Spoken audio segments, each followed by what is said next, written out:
Hello नमस्ते दोस्तों। मेरे इस वीडियो का उद्देश्य राष्ट्रीय आय के अर्थ को स्पष्ट करना है और राष्ट्रीय आय की विभिन्न अवधारणाओं को स्पष्ट करना है। तो आइए देखते हैं आगे।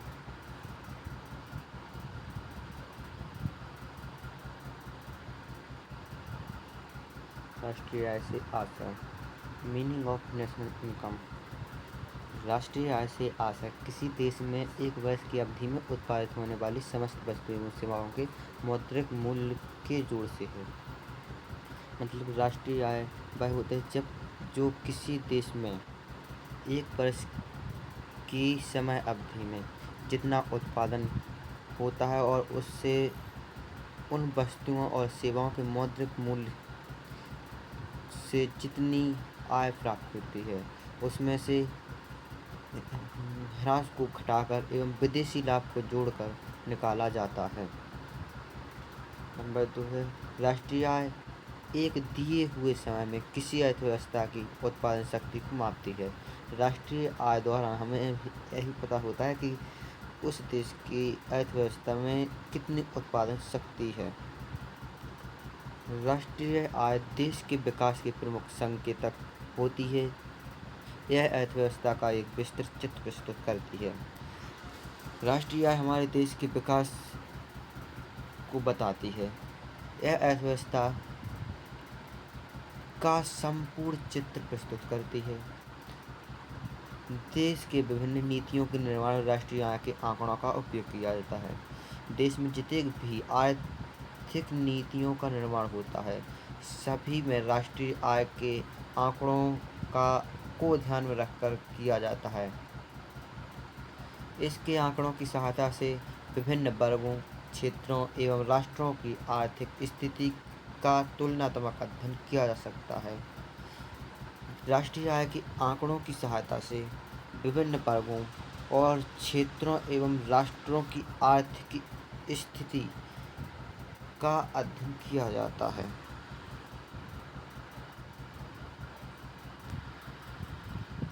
राष्ट्रीय आय को विभिन्न अर्थशास्त्रियों एवं समितियों द्वारा निम्नलिखित ढंग से परिभाषित किया गया है। अल्फ्रेड मार्शल के अनुसार, प्रोफेसर अल्फ्रेड मार्शल के अनुसार देश के प्राकृतिक साधनों पर श्रम एवं पूंजी द्वारा कार्य करने पर प्रतिवर्ष विभिन्न भौतिक एवं अभौतिक वस्तुओं और सेवाओं का जो उत्पादन होता है उन सभी के शुद्ध योग को देश के वास्तविक वार्षिक आय आगम या राष्ट्रीय लाभांश कहते हैं। अल्फ्रेड मार्शल कहते हैं देश में जो भी प्राकृतिक साधन हैं उन पर श्रम और पूंजी द्वारा जो काम करने पर हर साल विभिन्न भौतिक एवं अभौतिक वस्तुओं और सेवाओं का उत्पादन होता है उन सभी के शुद्ध योग को देश की वास्तविक वार्षिक आय या आगम राष्ट्रीय लाभांश कहते हैं। प्रोफेसर AC पीक के अनुसार राष्ट्रीय आय किसी समाज की वह वास्तविक आय है जिसमें विदेशों से प्राप्त आय भी शामिल है तथा जिसे मुद्रा में मापा जा सकता है। प्रोफेसर पीगू कहते हैं राष्ट्रीय आय समाज की वास्तविक आय होती है। इसमें विदेशों से जो आय प्राप्त होती है उसको शामिल किया जाता है और इसे मुद्रा के रूप में मापा जा सकता है। भारतीय राष्ट्रीय आय समिति के अनुसार राष्ट्रीय आय के प्राक्कलन के लिए किसी अवधि विशेष में उत्पन्न वस्तुओं और सेवाओं की मात्रा को 2 बार गिने बिना मापा जाता है। भारतीय राष्ट्रीय आय समिति कहती है कि राष्ट्रीय आय के लिए किसी अवधि विशेष में उत्पन्न एवं वस्तुओं और सेवाओं की मात्रा को सिर्फ 1 बार मापा जाता है, 2 बार नहीं मापा जा सकता।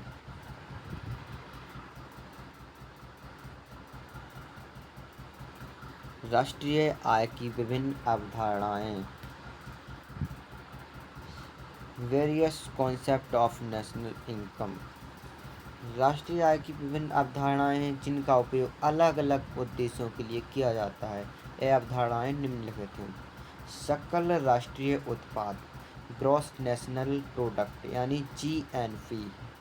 सकल घरेलू उत्पाद ग्रॉस डोमेस्टिक प्रोडक्ट जीडीपी, शुद्ध घरेलू उत्पाद नेट डोमेस्टिक प्रोडक्ट एनडीपी, बाजार मूल्य पर शुद्ध राष्ट्रीय उत्पाद net national product at market price, इसको N N P at market price कहते हैं। साधन लागत पर शुद्ध राष्ट्रीय उत्पाद net national product at factor cost, व्यक्ति आय पर्सनल इनकम, इसका शॉर्ट पीआई है। व्यय योग्य व्यक्ति के आय डिस्पोजेबल इनकम डीआई। सकल राष्ट्रीय उत्पाद ग्रॉस नेशनल प्रोडक्ट यानी जीएनपी, किसी देश में एक वर्ष की अवधि में उत्पादित होने वाली समस्त वस्तुओं एवं सेवाओं के बाजार मूल्य पर जोड़ को सकल राष्ट्रीय उत्पाद कहा जाता है। इसमें विदेशों से प्राप्त शुद्ध आय भी शामिल होती है, अर्थात निर्यात मूल्यों में से आयात मूल्य को घटा दिया जाता है। जब किसी देश में एक वर्ष के समय में जितना उत्पादन होता है उन समस्त वस्तुओं एवं सेवाओं का बाजार मूल्य पर जोड़ होता है, उसको सकल राष्ट्रीय उत्पाद कहा जाता है। इसमें विदेशों से प्राप्त शुद्ध आय को शामिल किया जाता है, अर्थात जो भी निर्यात होता है उनके मूल्यों में से आयात मूल्यों को घटा दिया जाता है। गणितीय रूप में इसका जीएनपी निकालेंगे। जीएनपी बराबर सी प्लस आई प्लस जी plus E minus M, C plus आई प्लस जी प्लस ई माइनस एम। यहाँ पर सी का मतलब कुल उपभोग व्यय, आई मतलब कुल विनियोग, जी मतलब कुल सार्वजनिक व्यय, ई मतलब निर्यातों के मूल्य और एम मतलब आयातों के मूल्य। सकल घरेलू उत्पाद ग्रॉस डोमेस्टिक प्रोडक्ट यानी जीडीपी, जब सकल राष्ट्रीय उत्पाद में से विदेशों से प्राप्त आय को घटा दिया जाता है यानी जीडीपी में से यानी जीएनपी में से विदेशों से प्राप्त आय को घटा दिया जाता है तो इस प्राप्त योग मूल्य को सकल घरेलू उत्पाद कहा जाता है। जीडीपी निकालने के लिए जीडीपी बराबर GNP minus income from abroad, यानी सकल राष्ट्रीय उत्पाद में से हम विदेशों से प्राप्त आय को घटा दें तो हम सकल घरेलू उत्पाद प्राप्त हो जाएगा।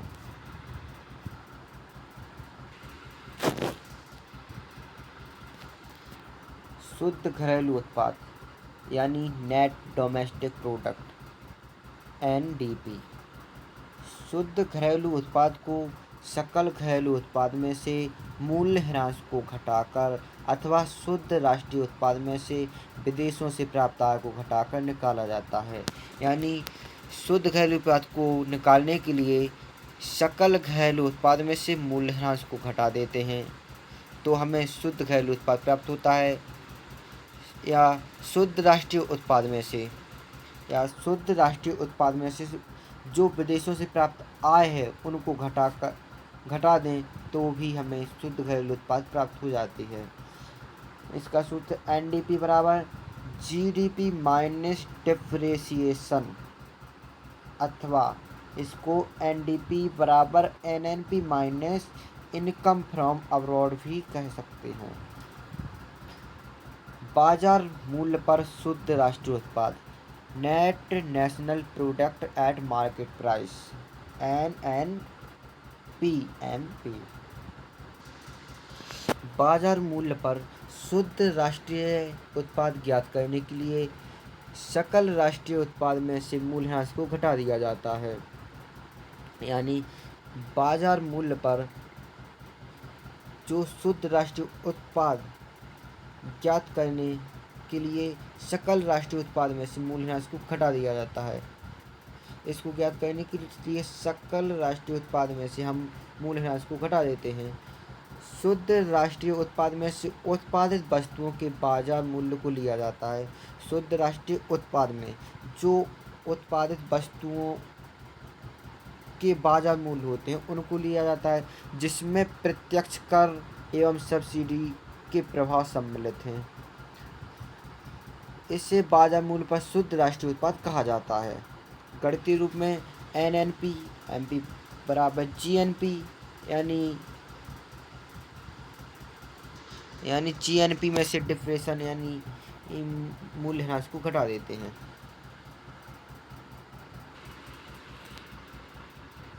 साधन लागत पर शुद्ध राष्ट्रीय उत्पाद net national product at factor cost NNP-FC। जब शुद्ध राष्ट्रीय उत्पाद की गणना साधन लागत पर की जाती है तो इसे ही राष्ट्रीय आय कहते हैं। जब शुद्ध राष्ट्रीय उत्पाद की गणना साधन लागत पर की जाती है तो इसे ही राष्ट्रीय आय कहते हैं। मतलब जब शुद्ध राष्ट्रीय उत्पाद की गणना जो साधनों में लागत लगती है, जिनको बनाने में लागत लगती है, उससे जो उससे मूल्य प्राप्त है उसे राष्ट्रीय आय कहा जाता है। इसकी गणना करने के लिए बाजार मूल्य पर अंकित शुद्ध राष्ट्रीय उत्पाद में से अप्रत्यक्ष करों को घटा दिया जाता है। साधन लागत पर शुद्ध राष्ट्रीय उत्पाद को ज्ञात करने के लिए बाजार मूल्य पर अंकित शुद्ध राष्ट्रीय उत्पाद में से जो अप्रत्यक्ष कर लगते हैं उनको घटा दिया जाता है और सब्सिडी को जोड़ दिया जाता है, तो हमें साधन लागत पर शुद्ध राष्ट्रीय उत्पाद प्राप्त हो जाती है।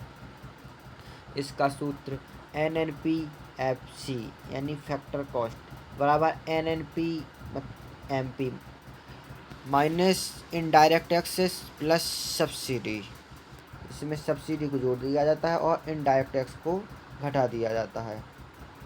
व्यक्तिगत आय पर्सनल इनकम PI।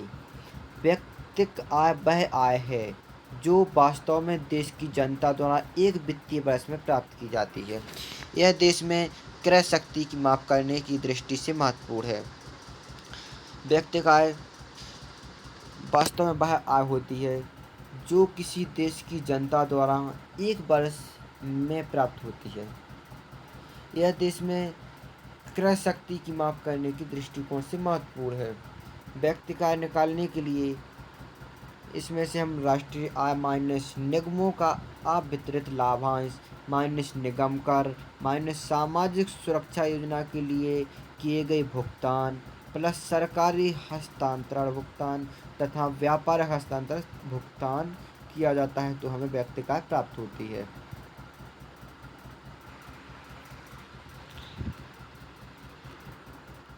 व्यय योग्य व्यक्तिगत आय डिस्पोजेबल इनकम DI। व्यय योग्य व्यक्तिगत आय से तात्पर्य जनता की शुद्ध आय से है, जिसे जनता व्यय कर सकती है। व्यक्तिगत आय में से व्यक्तिगत प्रत्यक्ष करों को घटाकर व्यय योग्य व्यक्तिगत आय को ज्ञात किया जाता है। यह आय जनता की शुद्ध आय है जिसे जनता खर्च कर सकती है। व्यक्तिगत आय में से व्यक्तिगत प्रत्यक्ष करों को घटाकर व्यय माइनस योग्य व्यक्तिगत आय को ज्ञात किया जाता है। व्यय योग्य व्यक्तिगत आय बराबर व्यक्तिगत आय माइनस व्यक्तिगत प्रत्यक्ष कर।